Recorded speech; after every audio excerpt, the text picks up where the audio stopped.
In episode 139 of the Guitar Music Theory podcast, I have another installment of How Does This Song Work? Featuring No More Mr. Nice Guy by Alice Cooper.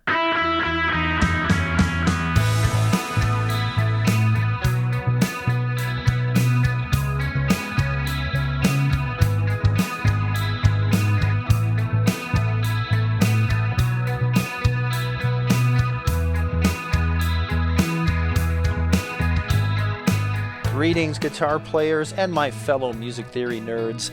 I'm Desi Cerna, author of Fretboard Theory and Guitar Theory for Dummies. And in this podcast episode, I have another installment of How Does This Song Work? Featuring No More Mr. Nice Guy by Alice Cooper. This song is generally in the key of A, but with some modal interchanges and a temporary focus on other tonics. I'm not going to teach you the guitar parts note for note. Instead, I'll walk you through the basics and give you an overview of what's happening musically so you understand the key, chords, and scales. It's going to be a great discussion, but before we get started, what do you specifically need to do in order to be a better guitar player? Go to my website, guitarmusictheory.com. Answer the question I ask you about your playing, and I'll send you free custom video instruction that is calibrated to your current level. Whether you're a beginner still needing to learn the basics, or you need help with playing bar chords, finger picking, guitar soloing, or you want to delve deeply into music theory, I have a free course for you. I can put you on a plan to fill gaps in your knowledge and fill gaps in your playing so you can play guitar better, enjoy it more, move forward, and reach your music goals. Enroll in your free video course now at guitarmusictheory.com. You can click on the link in the podcast show notes.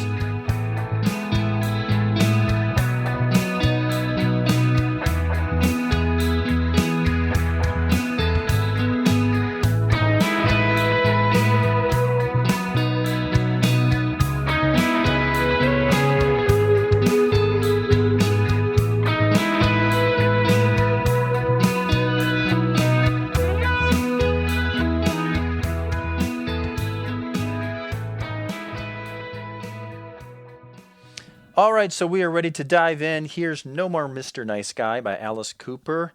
Intro. 1, 2, 3, 4.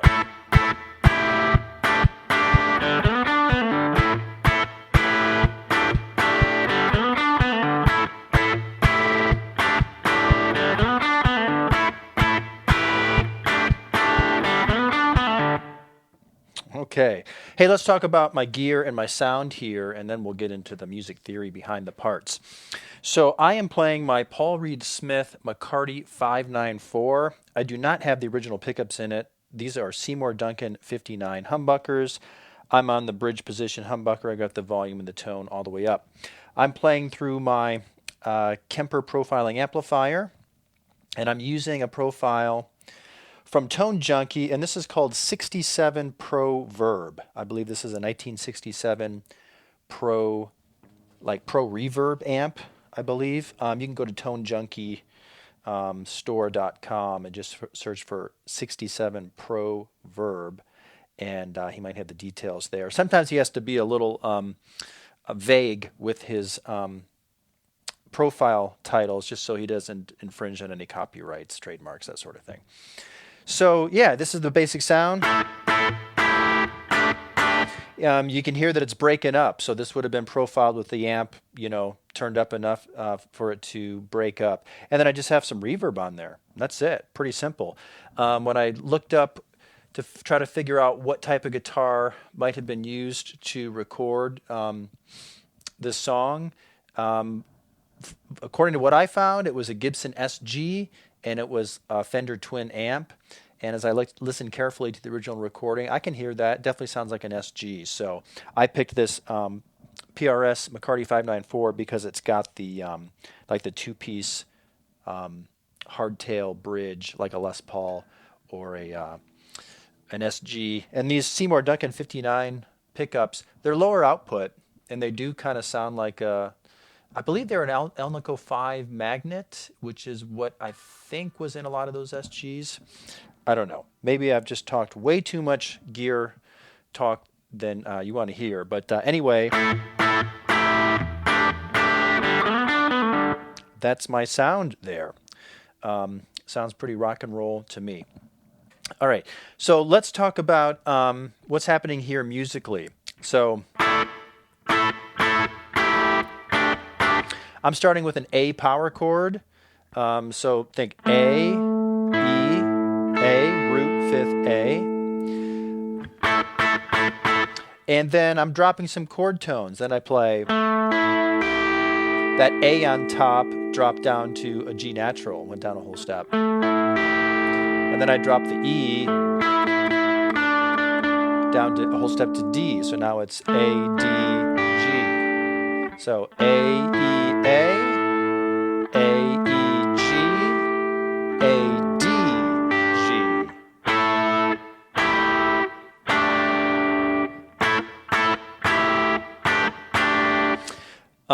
As you try to figure out stuff by ear, if you do that, one of the things you can do is, as you're listening to groups of notes, figure out what pitches are not changing and what pitches are changing. So can you hear how you've got that A is in the bass position the whole time?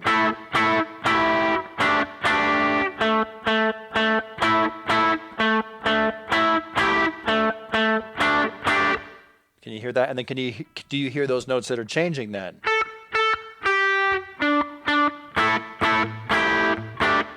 Something that you listen for. That's how I used to, figure out stuff by ear. Is I would just try to listen carefully to which pitches might be staying the same and which pitches might be changing. Also, nothing wrong with pulling up the tablature and using sheet music. Okay, professional musicians have been using sheet music for literally hundreds of years, thousands of years. So it's okay. So I hear this as kind of just riffing around an A power chord and just dropping some tones and stuff. I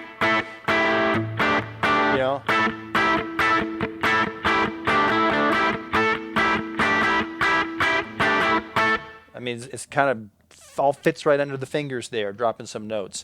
That's probably how this guitar player composed the riff. I doubt that he was thinking of it more than just playing around with those chord tones that were in close proximity to the power chord there. If you look at the official sheet music, it has it written as A5, and then it says E minor / A for that second chord. And sometimes and that makes sense because you actually have the notes E, G, and B. That's an E minor chord. And then put an A in the bass position. So, okay, technically that would be an E minor / A. And that last chord, the sheet music calls it D sus4, which it is. It's right out of a D sus4 chord. Here's D, D sus4. So you take that, put A in the bass. So the official sheet music says A5, E minor / A, D sus4 / A. So that's one way you could think of it as well. Again, I don't know that that's how it was necessarily composed or that's what they were thinking, but it is interesting to examine it this way, and it's certainly helpful to understand things from a perspective that maybe the original performer wasn't even thinking, but there's still some value in that as you're learning music and understanding how things work here. Anyway, so that's the intro. After that, you've got some single notes there. Starts with some open strings. But if I focus on this part, well, I see that as really just coming straight out of the D major pentatonic scale, which is right underneath my fingers there. And that kind of makes sense if you're thinking about that last chord as being a form of D. It makes sense that we would put D major pentatonic over a D major chord. And then I'm using some of the open strings there. That's a D and a G. All right, well, that's related to our parent scale. Let's talk about the parent scale. So let's get back to that first change where we go from A to G natural. Okay, so that's a really important note here because that's a flat 7. So you could also think of this chord as a type of A7. Think about A, A dominant 7th, we put a G in there, or up here. So there it is. Flat 7 is very common in rock music and stuff, right?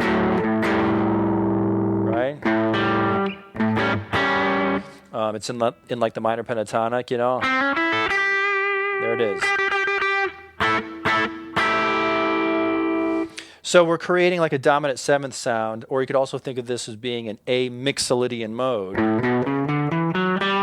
That's like a major scale with the flat 7, G natural instead of a G sharp. Right there. So think about that. And this makes sense because if you think about, if you're thinking about the chords as being a type of A, a type of E minor, a type of D, well, those chords all fit right out of A mixolydian mode. And then let's take this back a step farther. A mixolydian mode stems from the D major scale. So, and obviously in the D major scale, you've got a D major, you've got an E minor, you have an A. So here we're focusing on the D scale's 5th degree A. That creates A mixolydian mode, and we've got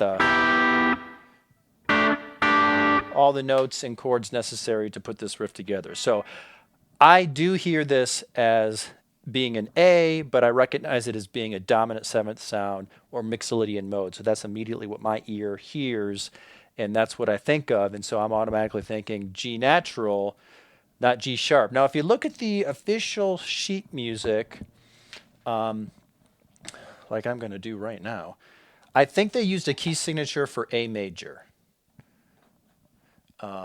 Let's pull it up. Yes, they did. So they used a key signature for A major, which would have a G sharp in there. And then when the G naturals come up, they have to put little accidentals in the sheet music to tell you, hey, play G natural there, not G sharp. And the reason why they would have used that key signature instead of like a D major key signature, which sometimes you'll see. Sometimes if a piece of music is in A Dorian mode, the key signature will be the D key signature, and there'll be a little note that'll say A tonality. And what that means is basically you're using the key signature of D, but you're playing around the tonic pitch A. They didn't do that in this case, probably for 2 reasons. Number one, because most music publishers will take the tonic pitch, and if it's a major chord, they will use the plain major scale key signature, whether it's in another mode or not. That's just kind of the convention, and that's what a lot of music notators do. The other reason why you would use the A key signature is because later when we get into other parts of the song, it is plain major, and there are G sharps in there. So they probably just figured, let's just use the A major key signature, and when G natural notes are needed, we'll put in some accidentals. Before we move on to the second half of the intro, I'm going to talk a lot about modes here, and I do teach the modal concept and modes in Fretboard Theory, Chapter 8. I cover that in Guitar Theory for Dummies as well. Okay, so let's move on. We're not done with the intro yet. Here's like the second half of the intro.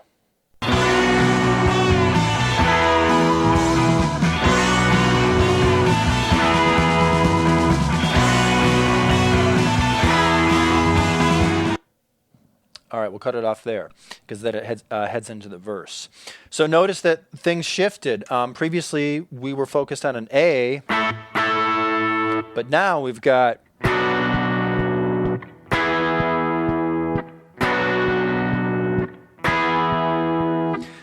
these chords are B minor and E major. And oh, that E major's got a G sharp in it. E major is made up of E, G sharp, and B. So we had the G natural initially, but now we have the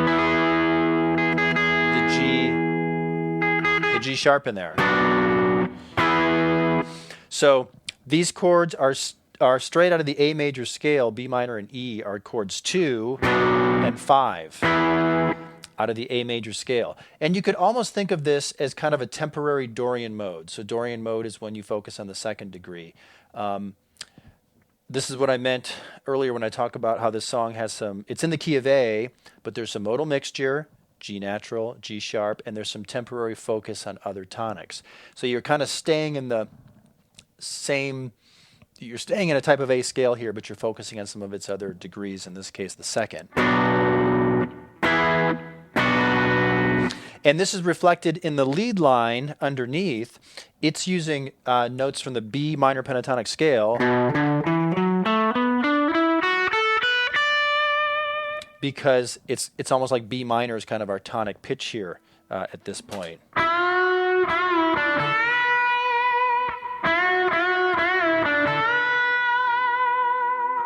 So you've got some B minor lead in there for the second half of this intro. So in music, the two most common types of major keys are the regular major, which is called Ionian mode, and the dominant major, which is Mixolydian mode. And these two modes are often mixed, giving you a major 7 and a flat 7. So in this case, that would be a G sharp and a G natural. This composition technique is called modal mixture or modal interchange. Now, I introduce the basic concept of modes in Fretboard Theory Volume 1, the red book, but then later in Fretboard Theory Volume 2, the kind of blue-purple book, I get into this modal mixture concept. You want to make sure that you understand the fundamental modal concept first before you get into this, because it kind of gets complicated where you start borrowing chords from parallel scales, and you could even mix other modes. You might mix A Ionian with A Mixolydian, or A Dorian, or A natural minor, and some really interesting things happen. But if you don't understand kind of the basic fundamental concept of modes, it's going to get confusing. You're going to have a hard time tracking with things. So I do cover all of this fully, and this modal mixture concept, this borrowing chords concept in Fretboard Theory Volume 2. It's in Guitar Theory for Dummies as well as you progress through that book. We're going to move on. Next is the verse, and it sounds like this.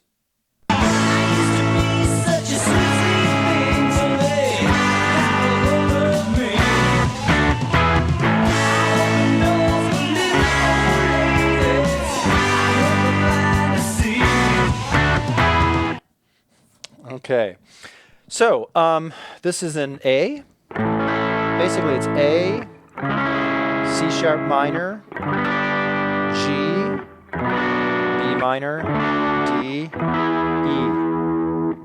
So this is more of what I was just talking about. We're basically playing in the key of A around an A major chord, and because the two most popular common type of major keys are either plain major or Mixolydian, sometimes they're just used together in the same progression. And that's what's happening here, because when you play A major, when you go to the C sharp minor, well, that's got a G sharp in it, but the next chord is G, which has a G natural in it, and this is followed by B minor, D, and E.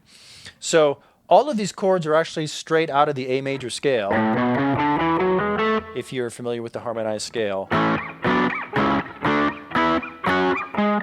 One of the most important things you can know if you want to understand music theory and stuff, and taught in my books. Everything is straight out of the A scale except for the G natural. So we would say that's, quote, borrowed from the parallel scale of A Mixolydian. So we've got some of that major 7 in there and some of that flat 7 in there. And this is extremely common when you're in a key to sometimes use both the major and the flat 7. And there's a little bit more going on here. There's some we have some alternate bass notes and a little bit of voice leading. Let's talk about that. The first time through the changes, the bass player actually puts G sharp in the bass position over that C sharp minor chord. So it sounds like this.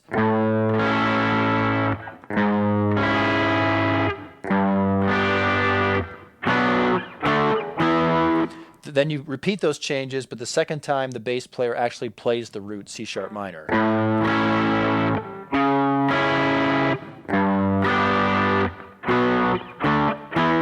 So by playing the alternate bass note the first time and then playing the root the second time, it's a way that the bass player can just add in some variety. And it's a way that a good bass player is aware of the chords and the notes of the chords. A bad bass player just follows the roots and doesn't really think about the construction of the chords and how he or she might add an alternate bass note to make things sound a little bit different.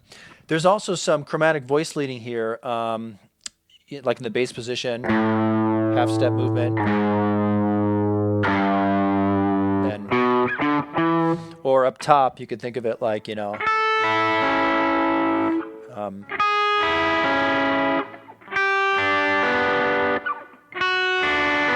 you hearing that?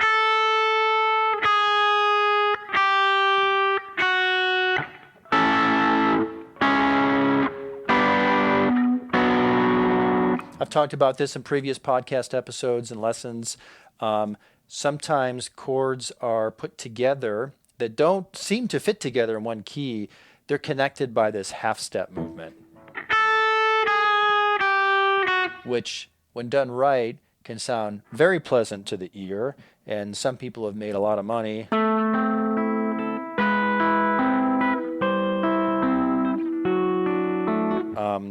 taking advantage of half-step chromatic movement like that. So that's what I hear in those chord changes as well.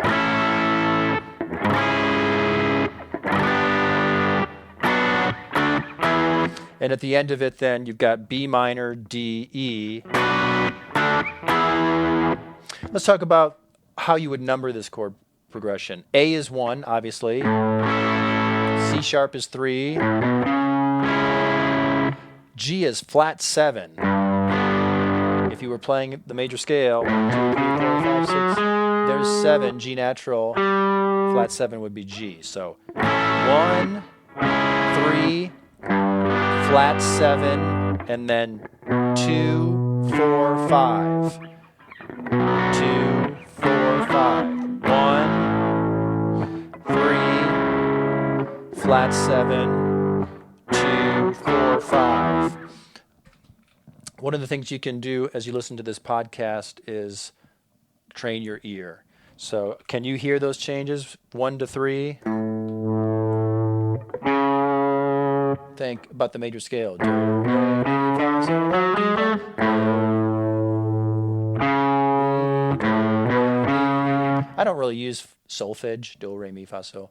I usually just think 1, 3, 1, 2, 3, 1, flat 7, 1, 3, flat 7, and then this is 1, 2, 2, 4, 5, 1, 3, flat 7, 2, 4, 5.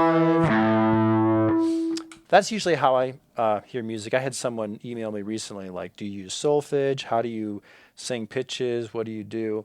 So I usually don't use do, re, mi. I just sing the numbers. I just think numbers. 1, 2, 3, 1, flat 7, 1, 1, 2, 3, 4, 5, 4, 5, 1.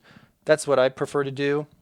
That's not a rule you have to follow. If you like solfege and that works for you, or you were trained that way, do it that way. But I do try to think about movement by numbers, and sometimes I take a minute to just kind of sing it to myself. It just helps cement things in my head, helps train my ear, helps me recognize things. The next time I hear it in another piece of music, maybe I'm listening to the radio and I hear do, do, do, and I'll be like, oh, wait a minute, 1, 1, 3, 1, flat 7. Oh, that must be 1, 3, flat 7. And I'll pick up my guitar and figure it out. And people will be like, wow, Desi, you're some sort of musical genius.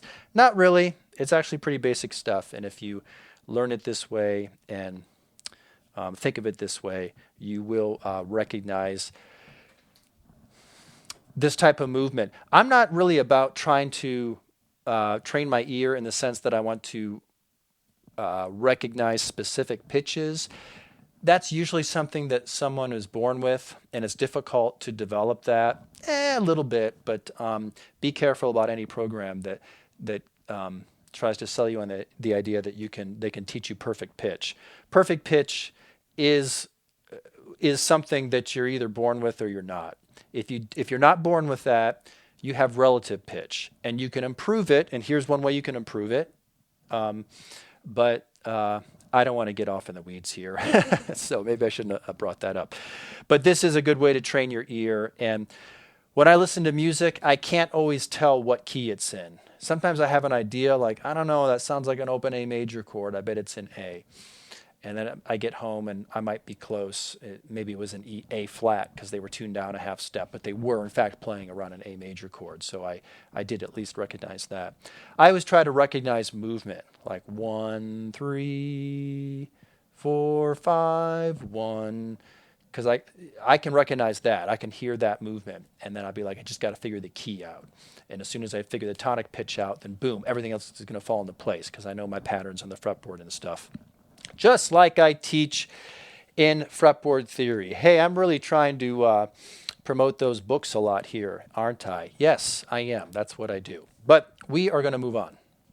Next is the pre-chorus, and it sounds like this.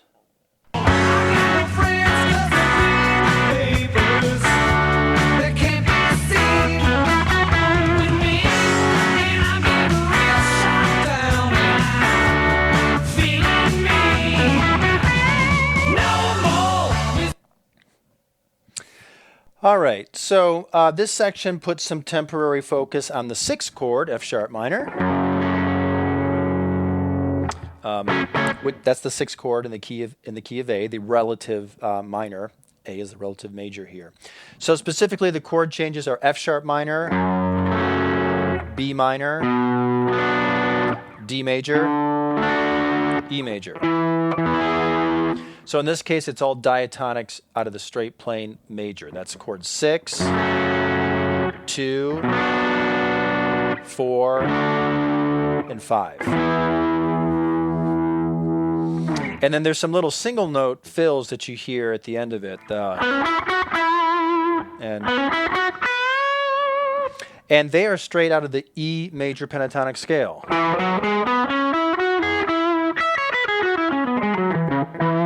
And this makes sense because the chord at that point is E major. So this is another example of how you would just kind of match the pentatonic to a chord.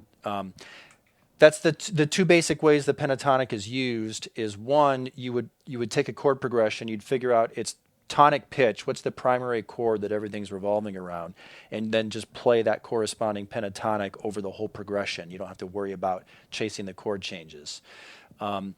Another way you can use the pentatonic is you could match it per chord to each chord. So earlier we had B minor, remember? We had, so you're playing B minor pentatonic with the B minor chord here. And then here,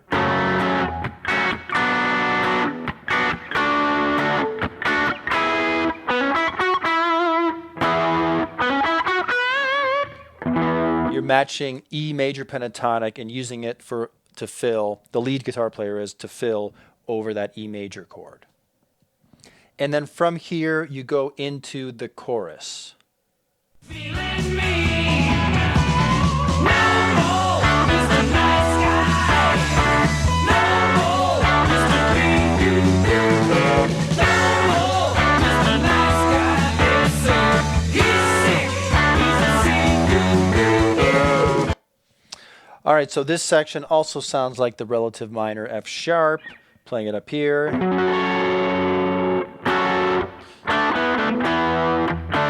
There's a few different guitar parts here, so I'm just kind of focusing on one.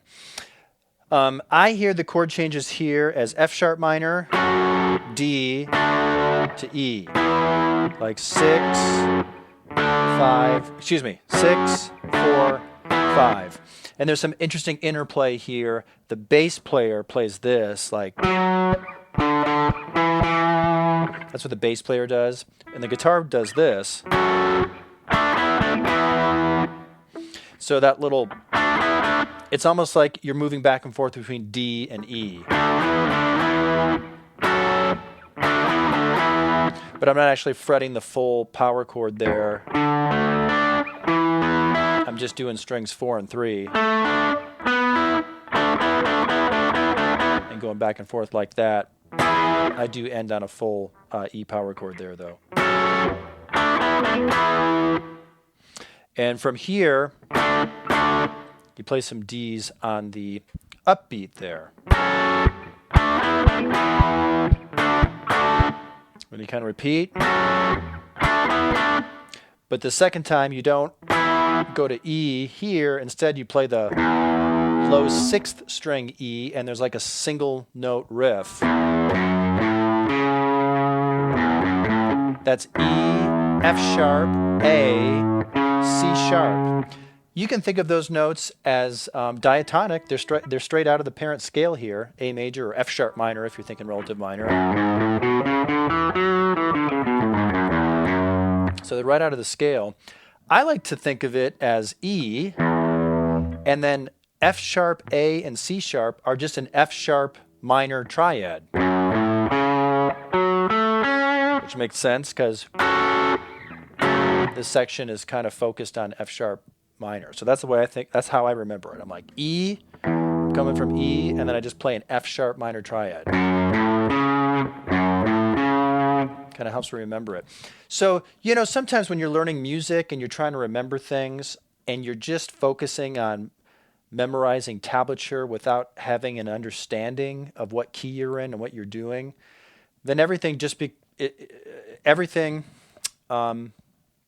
is dependent upon your ability to just strictly memorize something, maybe muscle memory, which is not necessarily a bad thing, but when you have an understanding like, oh, I'm in the A scale and I'm now kind of focused on its relative minor, F sharp minor, and when I play that riff there and I go to E, oh, I'm going to spell out an F sharp minor triad. Like when you see the connections, it's kind of like things make sense and they fit into place, and it can actually help you remember music more easily and recall music.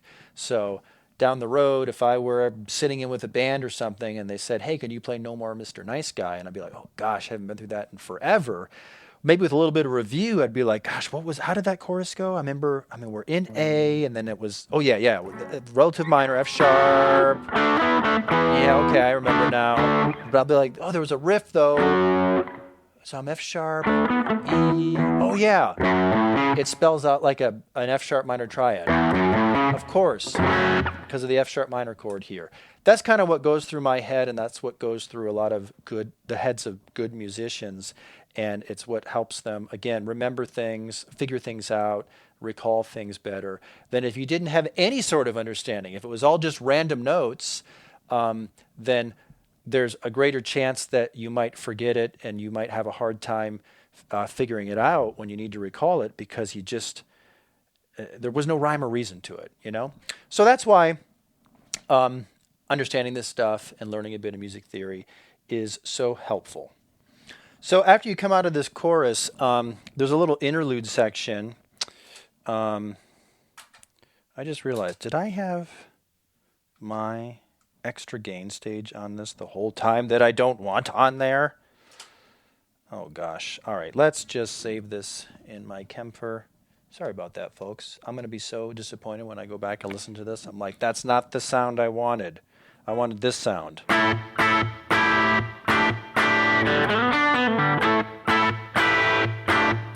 just realized that there was an overdrive program that was on. Rockin' sound, but not what I wanted. I wanted that.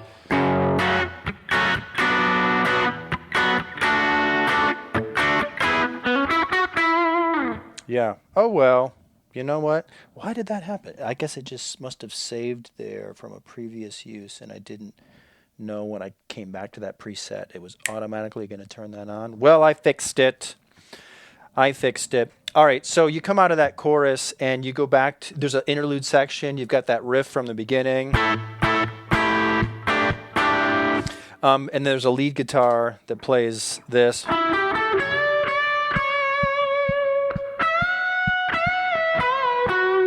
There's some lead stuff in there. And what I want to point out is that that's straight out of the Mixolydian mode.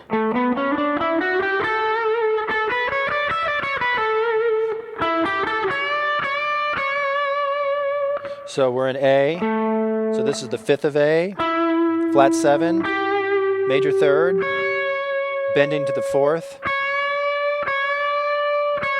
resolving to the major 3rd. 5th, flat 7, root, bend to the 4th, bend to the 4th.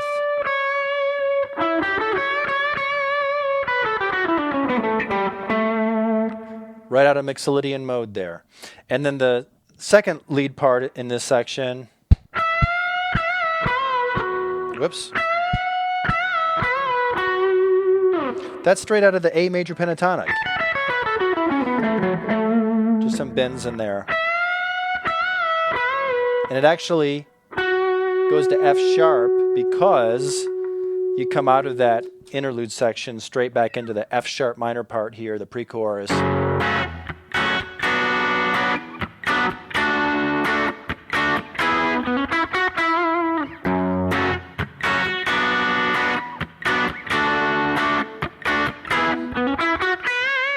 And I believe it goes back into another chorus.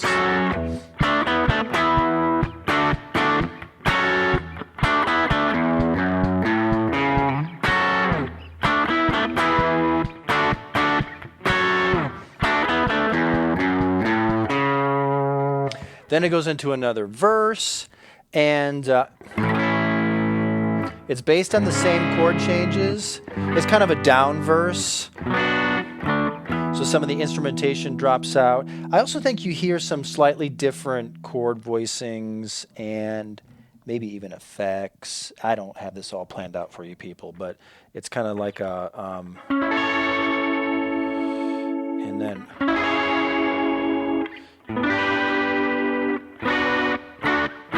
something like that. Don't quote me on this. But it's kind of a down chorus. What am I doing there? I'm just following the same chord changes I taught you earlier. A, C sharp minor, G, B minor, D, E. I'm just moving up the fretboard and playing them in different forms, different voicings. So instead of A here, I went to A here. Instead of C sharp minor here, I went up to, here. Just to, this is why it's good to learn the cage system and how to build chord shapes around the fretboard. So I won't get into all those details. I don't do that in the video either, but it is based on the same progression. If you're playing this in a band, I don't know that it's critical that you use those particular chord voicings at that point. You could just do a down verse with the regular chords.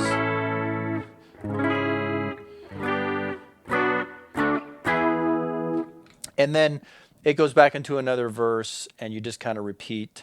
It goes into another chorus, and you kind of just repeat the chorus from there. So there really aren't any other sections to discuss.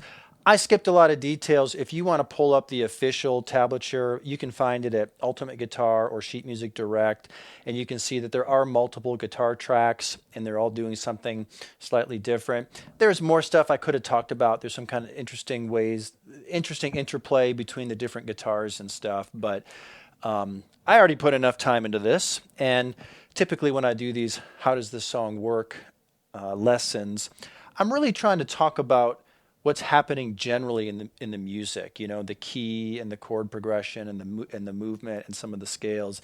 I'm not really trying to break down the guitar parts for you note for note, although I did break down some of the guitar parts for you here.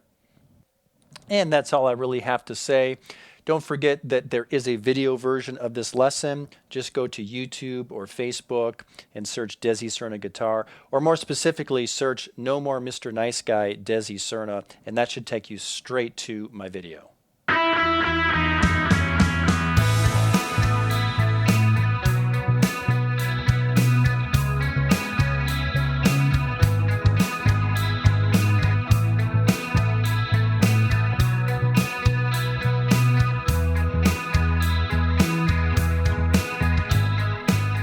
All right, podcast 139 is a wrap. If you have any comments or questions, or you'd like to suggest topics for me to discuss in future episodes, just head over to my website, guitarmusictheory.com, and scroll down and click on the contact link to message me. And don't forget that while you're at the website, you can enroll in a free video course, whether you are a beginner still needing to learn the basics, or you need help with playing bar chords, finger picking, guitar solos, or you want to delve deeply into music theory. I have a free course for you. I'll put you on a plan to help fill gaps in your knowledge and fill gaps in your playing so you can improve your skills, move forward, and reach your music goals. So enroll in your free video course now at guitarmusictheory.com. You can click on the link in the podcast show notes. All right, my guitar players, music theory nerds, guitar engineers, whatever you want to be called, thanks for listening. I'm Desi Cerna. Before you go, be sure to subscribe to this podcast, give it a 5-star rating, and leave me a great review if you can. Then keep playing and stay tuned for more.